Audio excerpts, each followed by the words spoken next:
Bom dia, 8 horas mais 6 minutos, 8 e 6 da manhã desta quinta-feira, hoje 15 de outubro de 2015. Temperatura agora de 23 graus, chove, né? Chove de forma bastante forte lá fora.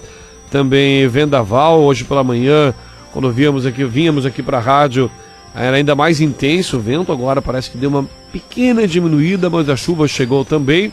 E essa é a previsão para essa quinta-feira, como a gente já havia trazido desde ontem aqui na programação da Tirol FM.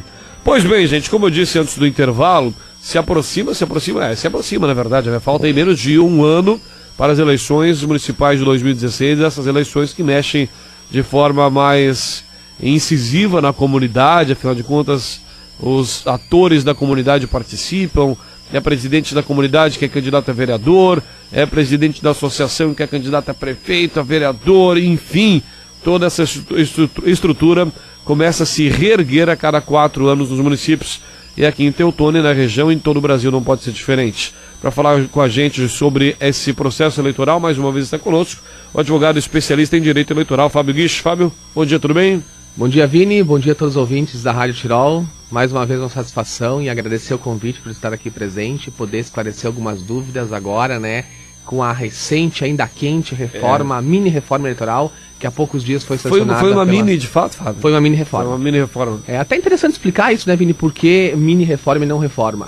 A reforma eleitoral que se desenhou no Congresso há muito tempo, ela era um pouco mais ampla e mais complexa. Ela mexia na Constituição Federal, tipo o fim da reeleição, que acabou não mudando nada, fim das coligações também não mudou nada, alguns fatos, digamos, mais gigantes dentro da legislação eleitoral. Elas seguem tramitando, ou seja, há a possibilidade de mudar logo na frente? Há possibilidade, mas não para as próximas eleições. Né? E como o trâmite de votação, o que na verdade ocorreu? Como tu mexe na Constituição, é que nem uma lei orgânica do município. O quórum de votação é diferente. Tu precisa de 3/5 dos membros da Câmara dos Deputados e 3/5 dos membros do Senado Federal. E tem que votar em 2 turnos. E aí aconteceu aquilo que a gente presenciou. Sim. O Senado decidiu uma coisa, a Câmara outra, vai e volta, não ocorreu.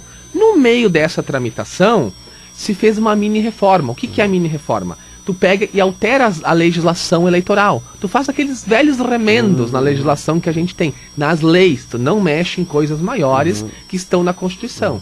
E isso é diferente, porque tu precisa um quórum simples de votação, uma votação em cada casa, e foi o que ocorreu nesse momento, que daí tu não precisa tanta discussão e para aprovar é mais fácil. Sim, perfeito. Em cima disso que foi feita a mini reforma, que foram alterações nas leis eleitorais do nosso país. Bom, Fábio, uma situação que nós vamos ter agora nas câmaras de vereadores, né, nos próximos dias, nos próximos meses, é com relação à questão do partido que detém a cadeira no legislativo em diversos municípios, até porque tem que haver tem que se abrir mão. E explica pra gente o que é um assunto que pra mim sempre foi bastante questionável e para os nossos ouvintes também, esses dias me questionavam na rua, com relação a essa questão do partido político deter a cadeira numa Câmara de Vereadores, né? Ou seja, se o vereador trocar de partido, ele tem que deixar a Câmara de Vereadores? É mais ou menos por aí? Explica pra gente como é que funciona Exatamente, isso. Vini. Desde 2007, o Tribunal Superior Eleitoral, através de uma resolução, ele determinou que a fidelidade partidária, a cadeira é do partido. Do partido. Do partido. Vale para vereadores, deputados estaduais e federais. Senadores não se encaixam nessa lei. Então, o que acontece? No momento que você é eleito numa coligação, independente do partido, for sair dele, existe algumas situações que você pode levar sua cadeira junto. São situações que, no meu ponto de vista, e até atuando um bom período no direito eleitoral, e eu vi poucos casos que que realmente se configuram isso, que é a grave discriminação. Conseguir comprovar que dentro do partido você foi discriminado, não teve voz, mas tem que provar e o fato tem que ser muito claro, né? Uma mudança reiterada dos quadros do partido, que hoje isso nem é levado mais em consideração, né, Vini? Porque hoje o que é direita e esquerda, a ideologia é diferente de partidos em cada município. E hoje nós abrimos uma brecha. Até então não tinha. Saiu do partido, pede a cadeira. Lembrando, a cadeira tem que ser solicitada pelo partido. Se desfiliou, o partido político tem o prazo de 30 dias para fazer o pedido da cadeira. Ou seja, para tirar o vereador que se desfiliou e colocar o suplente. O primeiro suplente imediato. Lembrando que não precisa ser do partido. Você está numa coligação, e aí se coligou, o primeiro suplente é de um outro partido, ele é o titular direto. Não tem problema. E depois de 30 a 60 dias, o o interessado direto, que no caso seria o suplente, também pode pedir a cadeira. Quem não o fizer no prazo de 60 dias não faz mais, porque prescreve. E agora abriu uma brecha. Lembrando que essa brecha é a famosa janela. Abriu para o mês de março, do dia 2 de março a 2 de abril. Ou aquela que a data base era final de setembro, né? Exatamente, exatamente. Agora, só que não tínhamos a janela. Agora foi aberta a janela através de lei. Então, todo o mandato, final do mandato, que nem agora estamos indo para o final do mandato de prefeitos e vereadores, 6 meses antes, e depois 1 mês antes desses 6, que seria o prazo agora das filiações, aí pode trocar de partido. Então quem sair do partido durante o mês de março, 2 de março a 2 de abril, não perde a cadeira, tá tranquilo. Contudo, saindo fora desse período, saindo esse mês que vem, saindo em janeiro, o partido pode sim pedir a cadeira e certamente vai ganhar na Justiça Eleitoral. Ou seja, em março não teremos isso. Não teremos isso. O mês de março está blindado para os vereadores, ou seja, eles podem trocar de partido e até, Vini, mais de uma vez. O que vai ocorrer, eu sempre brinco, nós vamos ver casos na região de vereadores saindo do partido, por estarão blindados no mês de março, indo para o outro e depois, por interesse, vão ir para um terceiro partido, talvez até um quarto partido. Agora isso é confuso, né? Continua não sendo clara, né, Fábio? Continua deixando as pessoas aéreas, né? As pessoas não sabem como funciona, é um trâmite, em vez de simplificar, parece que se dificulta cada vez mais, né? E eu, Vini, para vocês que são agentes, que estão nesse meio, talvez seja mais simples, para a gente que acompanha de forma muito sucinta o trabalho das câmaras de vereadores, especialmente aqui em Teutônia, porque aqui em Teutônia vamos ter situação como essa também, e em outras cidades, tantas teremos situação como essa também. Então a janela, que era de setembro agora, até o final de setembro vencia, né? Exatamente. Ela foi prorrogada, não tinha janela. Não tinha janela, era o prazo, era o prazo. É o prazo de filiação, perfeito. Janela não tinha. Então a filiação, para quem queria concorrer, lembrando, era de 1 ano antes. Então era até 1 ano antes das eleições, que era final de setembro e início de outubro. O domicílio eleitoral não mudou, ou seja, para ser candidato, se eu quiser ser candidato, eu tenho que ser naquele município que tem meu título.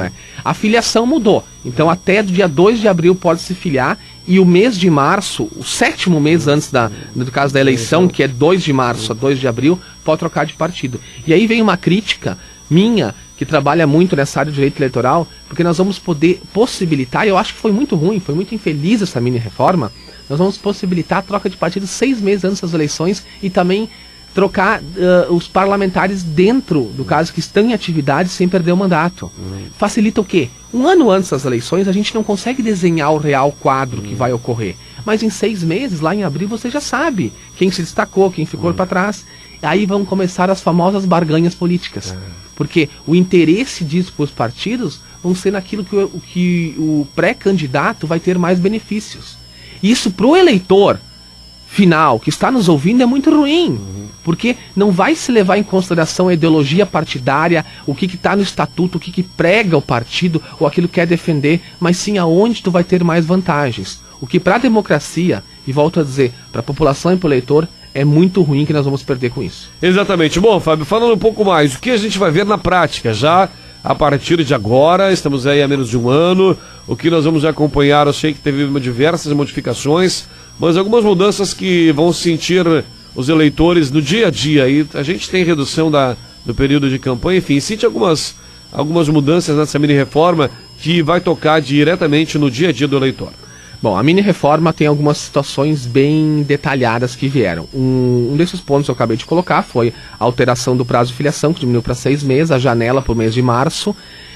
E o que mais interessante, a diminuição do tempo de campanha. A campanha sempre era de 3 meses. Era o mês de julho, agosto e setembro. Agora não, é 45 dias. Metade, a campanha, ou seja, diminuiu pela metade. Metade. A partir do dia 16 de agosto começa a campanha. Antes disso, não vamos ver na rua nenhum santinho, nenhuma propaganda, porque pode ser propaganda eleitoral nem reunião partidária, as reuniões só... As reuniões são convenções definir os candidatos, isso pode ocorrer, não tem problema nenhum.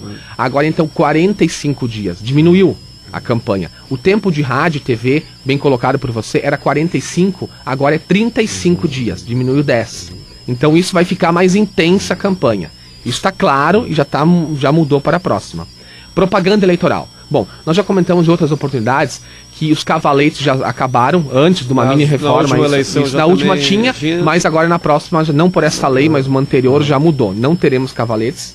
Então, placas vamos ter aquelas placas em propriedades particulares, só que o tamanho que era 4 metros quadrados diminuiu para meio metro, Vini. Nossa. Então serão só plaquinhas pequenas. Sim. Os carros, adesivos, não dá para envelopar e colocar adesivo em todo o carro. É só aqueles perfurite no vidro traseiro e na lateral 2 adesivos em cada lado de 80 por 60 centímetros. Então, isso o eleitor ganhou. Porque a poluição visual, aquilo que a gente tinha, cavaletes, placas enormes e 90 dias de campanha, não. Mudou para 45, diminuiu a poluição, então o eleitor ele vai presenciar menos campanha na rua. Alguma coisa, outro detalhe que eu não recordo se nas últimas já tinha uma modificação, mas aqueles famosos jingle de campanha, né? Que a gente recorda a cada ano. Eu me lembro de um jingle de campanha de um prefeito de Santa Cruz do Sul lá nos anos 90, de tão pegajoso que ele era. Esses jingles de campanha, carros na rua, por exemplo, com o Continua, não mudou nada. Os carros de som continua, não mudou nada. Só que diminuiu o tempo, né? Antes, sim. Antes nós teríamos carro na rua durante 90 dias, todo dia, de manhã e de tarde, agora é só 45. Então, o tempo diminuiu. Então, para a população, eu sempre digo, isso... Poucas pessoas gostam disso, né? O período eleitoral, aquela campanha, aquela coisa na rua. Então, para isso, a população acabou ganhando, né? Então, foi uma mudança bem significativa. E com isso, Vini, uma das minhas que eu sempre vejo que nós vamos enfrentar uma realidade diferente. O prazo de substituição de candidatos mudou. Anteriormente, o prazo ele era de até a antevéspera da eleição. Então você podia trocar o candidato a prefeito e vice até na sexta-feira antes das eleições. Agora não. Agora é em até 20 dias antes das eleições, senão não tem como trocar. E com essa diminuição da campanha eleitoral, eu acredito que nós vamos ter uma grande demanda de ações judiciais. Por quê? Porque você vai registrar sua candidatura no dia 15. Começa a campanha dia 16. Aí, alguém, ele pode ou não pode ser candidato. Vai ser ajuizado um processo. Até receber, instruir, já estamos em setembro. Até sair uma sentença, aqui um pouco ela sai na metade de setembro, não substitui mais. Ou com qualquer recurso, pode ocorrer dos candidatos concorrerem sob júdice. Porque antes você registrava, mas tinha 90 dias para o processo tramitar e mostrar para a população se aquela pessoa realmente ficaria como candidato ou seria impugnada.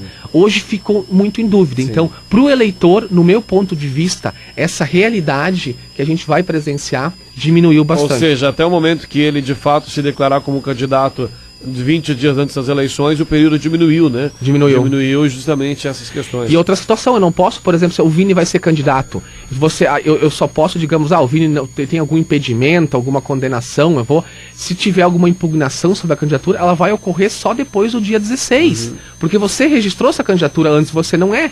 Então, aí já tem os 45 dias, aí vai tramitar um processo. E quando vê, já está em setembro, é o último mês, e não se julgou os processos. Então, isso para a população ficou ruim, porque nós vamos ter, mas aquele candidato, ele está com um processo, ele vai continuar, ele vai ter problemas ou não? Então, isso realmente vai ficar ruim e nós vamos sentir isso em todos os municípios do país. Bom, outra coisa que mudou bastante, né, até com relação aos últimos anos, já que estão nos comícios, aqueles mega shows já estão há tempo extintos, mas esse período de 35 dias agora de campanha eleitoral, né? 35 no rádio e TV. Rádio, 35, 45 no total. Esse período, as convenções estão dentro desse período ou serão antes? Não, as convenções antes. Tem que ser antes justamente para relação à definição dos candidatos. Dia 20 de julho a 5 de agosto as convenções. Obviamente depois, então... Depois faz o registro, homologa e deu. Essas convenções, elas têm alguma peculiaridade também? Ou elas já poderão, mesmo sendo antes do período eleitoral...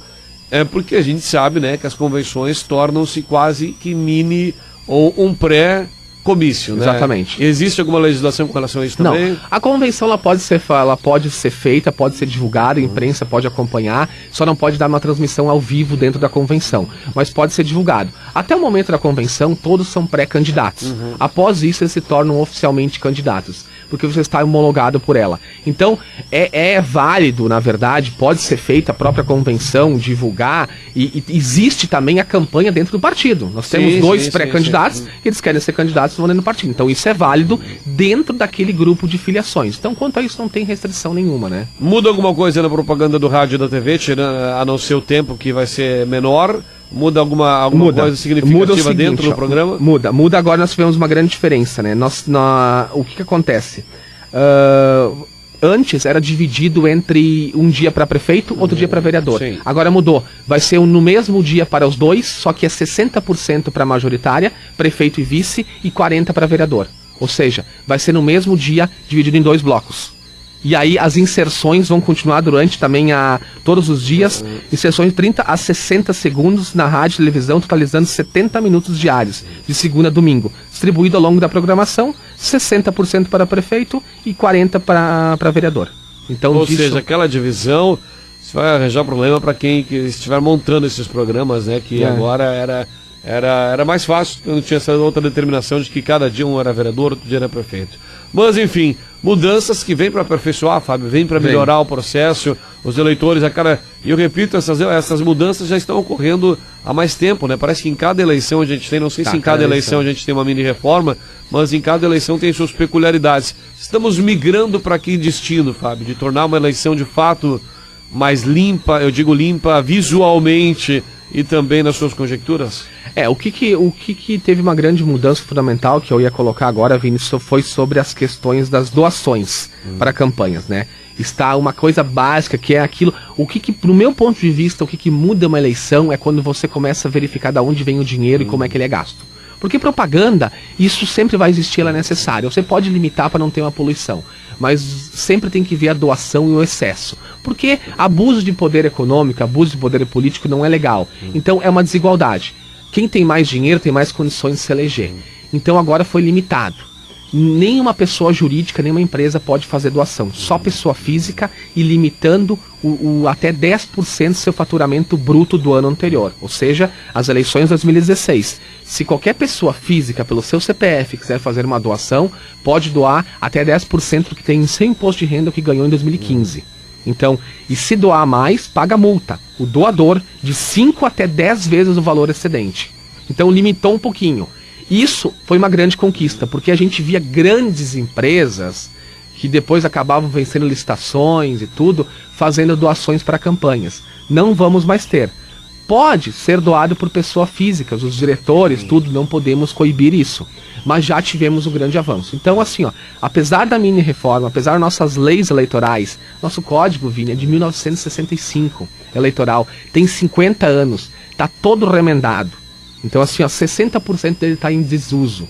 Então, isso falta, uma legislação que nenhum outros países têm. Mas estamos avançando, fora os interesses que a gente verificou, que o Senado pensa de uma maneira, os deputados de outra, e os interesses de um grupo pensa assim, do outro de outra forma. A gente está avançando, devagar, mas está avançando. Bacana, Fábio Guiz, advogado, especialista em direito eleitoral. Vamos ter mais um bate-papo logo mais na frente, Fábio. Existe alguma pendência ainda de leis que deverão sair, ou é isso que tem, hoje e as eleições valem para o ano que vem? Nós temos assim, em termos de legislação tem que ser definido um ano antes, né? Porque não sancionou um ano antes. Nós temos algumas dúvidas, porque assim, o legislador fez e deixou algumas coisas. Então teremos, o Tribunal Superior Eleitoral vai regulamentar através de resolução algumas situações básicas, que nem, mas aqui não está bem explicada essa lei, o que ele quis dizer. Então cabe ao tribunal regulamentar. Deve ocorrer lá pelo início de, ali por fevereiro, março, teremos as mudanças, e aí o quadro eleitoral e o calendário eleitoral já em vigor para as próximas eleições. Bacana, Fábio, obrigado pelas suas explicações, tenha um bom dia, até uma próxima. Obrigado pela oportunidade, Vinícius, e para todos os candidatos, pré-candidatos e eleitores, vale dizer que as regras do jogo mudaram, né? E saber as regras evita problemas e dá tranquilidade para uma possível vitória. Um grande abraço, estamos à disposição, um bom dia a todos. Bom dia, 8h25, nós vamos ao intervalo, na sequência mais informações aqui no Primeiro Jornal.